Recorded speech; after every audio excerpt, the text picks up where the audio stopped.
Joe Gibbs Racing lifts a very popular racing ban. Ryan Preece has a new home for 2025. Amazon Prime TNT make their announcement for their booth lineup, and NASCAR responds to the lawsuit. We got a lot to talk about here today.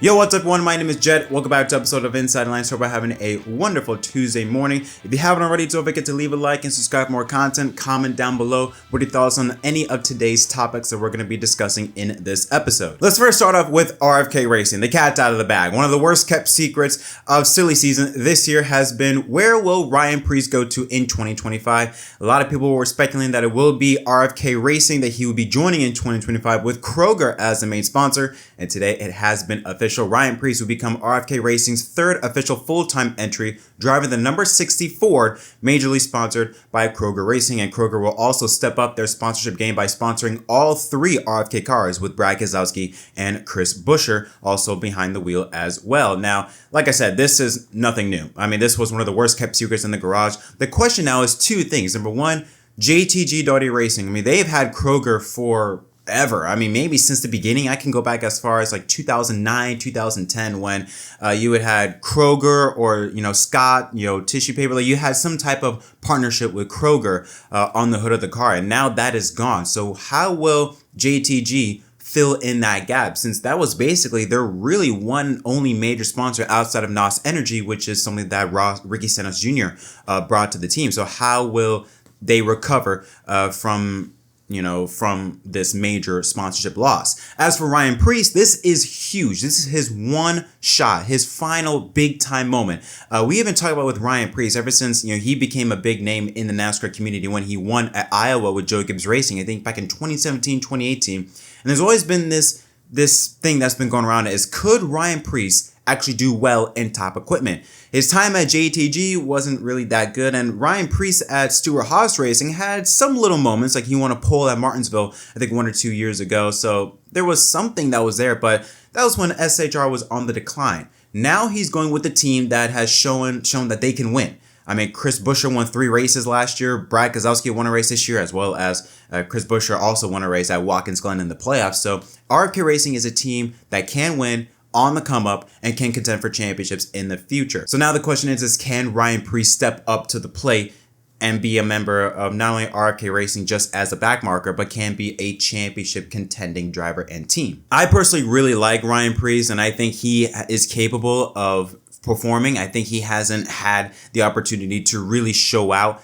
in good equipment. So now he has the opportunity to show what he can really do. And I think he can surprise some people, especially on the short tracks, because he has speed, he has talent. Now he has a car to be able to get the job done, and I think he could shock some names in 2025. Next up, we're talking about TNT Sports and Amazon Prime. They'll be joining the NASCAR family in 2025, which means new booth lineup will be announced. Now, we do know that Dale Jr. would be a part of TNT and Prime for those 10 races. We knew that was for sure. That was already confirmed. Well, now, just yesterday, they announced the other 2 people that will join Jr. up in the booth. Adam Alexander will call play-by-play, and Jr.'s former crew chief, Steve Letarte, will join him alongside. So it'll be Adam Alexander, Steve Letarte, and Dale Jr. for Prime and TNT. And I think this is a really solid lineup. We know with Jr. and Letarte, they gel really well together. Letarte, he has incredible information on how a race plays out from the side of a crew chief. If you hear him on NBC, he does an incredible job of explaining the technical side of NASCAR, explaining the pit road or pit speed, strategy and all that stuff. He does an amazing job. So he is a huge addition. And Adam Alexander. Now, Adam Alexander, I haven't been the biggest fan of. I do think he has improved greatly. But one thing that I will give credit with Adam is that he has the ability to really work with anybody. If you hear him on the Xfinity Series booth, he has to work with Michael Waltrip and 20 different people. And every time it seems as though that you would think that they've been doing this forever. Adam has a way of including everyone in the booth, not making them feel left out, and making them feel like, hey, listen, just join in, making the transition smooth for all drivers and new people that come up into the booth with him. Also, though, I have to say, the nostalgic vibes, if you watch NASCAR for a long time, you know that Adam Alexander was a part of TNT and their Summer Series program from 2010 until 2014. So that's a bit of nostalgic vibes coming up there through the mix. So I think it's a really solid lineup. And I do think maybe Adam Alexander now going back up to do Cup Series racing, not under the Fox banner, because I do think he may have been a little bit restrained with Fox now under new team orders or a new team with Amazon and TNT, I feel like he will flourish under this new lineup. So I think this is a very, very good lineup that we have here. Now, this does mean that more than likely that Alan Bestwick, who many people assume that maybe with IndyCar going to Fox and maybe Adam Alexander would get that position, I think this all but confirms that maybe Bestwick will become the lead announcer for Fox. This also kind of confirms that Jamie Little will be the announcer for the Truck Series, which is not the greatest. I mean, Jamie Little's a great pit reporter, but not so much as a play-by-play person. So yeah, it'll be interesting to see how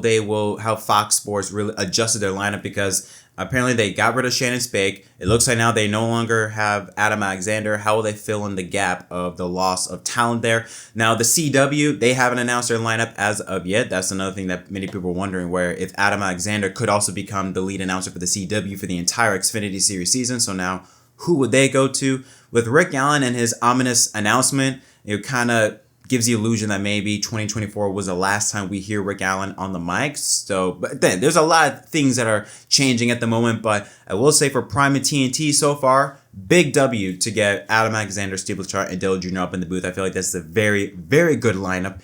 And I think they will be a great team once 2025 comes around. Next up is Joe Gibbs Racing. Now, for the past 2 seasons, I did not know about this, but they had a racing ban on its drivers where they are not allowed to compete on dirt. Now, this majorly affected Christopher Bell, since we all know his background on dirt. But with the new addition of Chase Briscoe coming into the team, driving the 19 ride, replacing Mark Truex Jr., we know Chase Briscoe and his background. On top of that, Gibbs' grandson, Ty Gibbs, has also expressed much interest in dirt. Joe Gibbs Racing felt that it was the right thing to do to lift the ban on drivers competing at dirt races from now on. Christopher Bell, I know, is jumping for joy, as well as Chase Briscoe. I don't know how that will, if they will now maybe compete in the Chili Bowl, or I don't know how that will play out now. But it is, I think, nice to see, because I do feel like drivers, they do need some time away from NASCAR, to be able to do other things that helps them get out of the NASCAR mindset, and then they can come back refreshed, re-energized. But you do have to be careful, because we have seen in years past, look at Alex Bowman, I think last year, I mean, doing a dirt race, ends up having a back compression fracture. It was out for numerous weeks. So there is that, that two double-edged sword. It was like, yeah, drivers are allowed to have, more freedom. They can be, get out of that NASCAR mindset, come back more refreshed.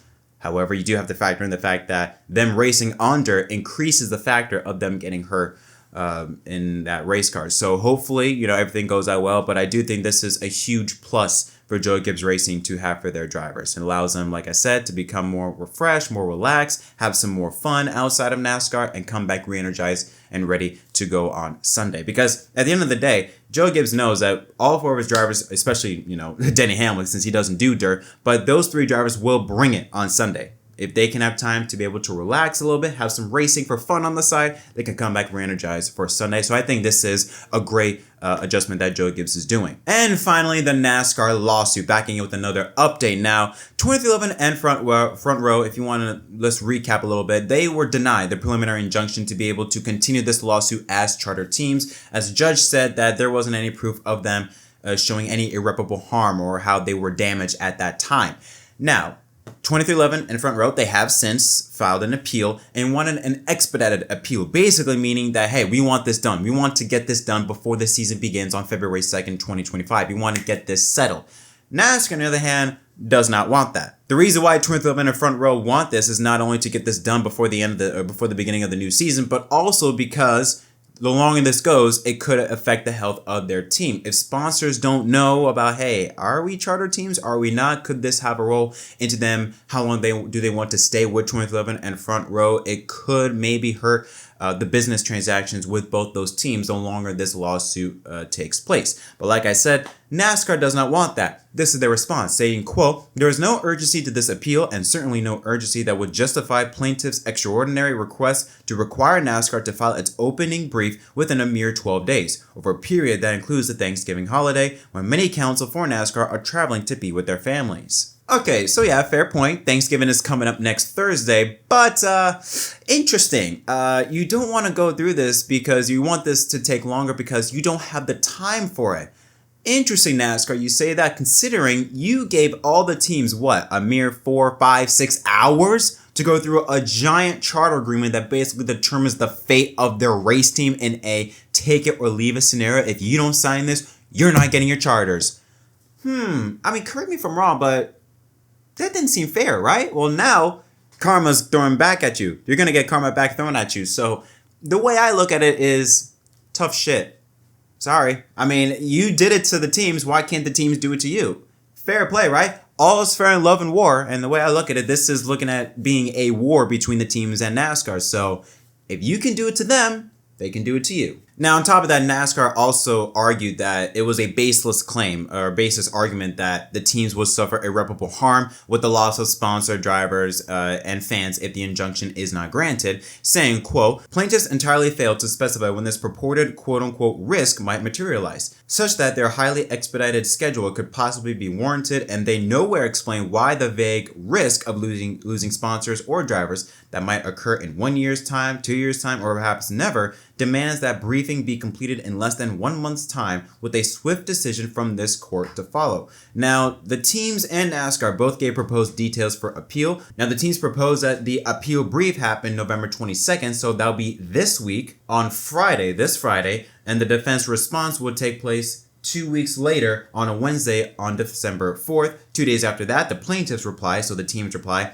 and before December 13th, the oral argument for both sides. NASCAR's proposed deadline says that the appeal debrief be on November 25th, so that will be next Tuesday. Then the defendant's response, so NASCAR response, will be about a month later on December 23rd, 2 days before Christmas. Then the plaintiff's reply a week later, 2 days before New Year's Day, and then the oral argument after January 25th. So completely different. The two sides where they sit on. The teams want this to get this done as soon as possible. NASCAR just wants to keep this going out as long as they possibly can.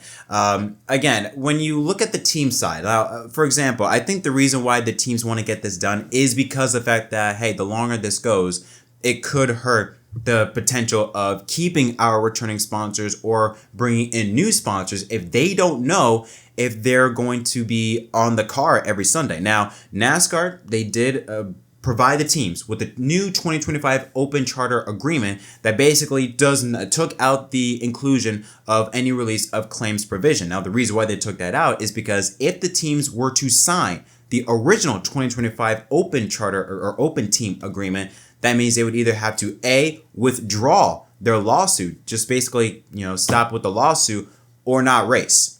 Those are the only two options. So the teams felt that was not fair, and NASCAR was able to then give the teams a new open team agreement that didn't include that claims provision release. I do feel like, though, from what we have seen in this lawsuit, that maybe 20th Love in the front row, I don't know if they done a good job in terms of including examples of teams that were trying to become a charter team or teams that have been an open team and haven't been successful. And then plenty of options. I think of MBM Motorsports, where they tried to become a charter team, had roofclaim.com, I think, as a sponsor. NASCAR, I think, got rid of that. They denied that. They tried to go as an open team, and Roofclaim withdrew their support, and MBM Motorsports wasn't able to improve from that point onwards. I think this was during 2020, during COVID, I think, when that happened, because they did get a lot of press release from Timmy Hill's win at Texas, I believe it was. So I feel like, and there were other examples, like I mentioned with JTG Jordan, Ryan Preece in 2021, when they went as an open car team. I felt like there were examples that 2011 and Front Row could have used to help support their claim. But it is interesting for NASCAR to say something like this, but hey, listen, it's a mere 2 days. We don't have time to go through all this stuff, where it's like you did the same thing to the teams at Atlanta, giving them the charter agreement. He's saying you have 5-6 hours to go through it, or else we take away your charters, which could put many race teams at risk because they pour tens of millions of dollars into it. So it is funny to see NASCAR kind of be a bit hypocritical like that, but it is interesting to see how the teams are going about this lawsuit, this appeal lawsuit, I should say, wanting it to get it done. NASCAR trying to prolonging it so that it takes place maybe even into the 2025 season. You can't tell me now about time. Do you know how many lines I done put down, vibes I done sent down? But we ain't here to dig. I'll up the market till they come red carpet and kids. Success still the target. Soon I'll be crossing that bridge, but can't bring everybody with me. Family only. I got some people think I owe a favor, barely know me. That's why my focus on the road. It's all I know. I see them sticking close to play the wall.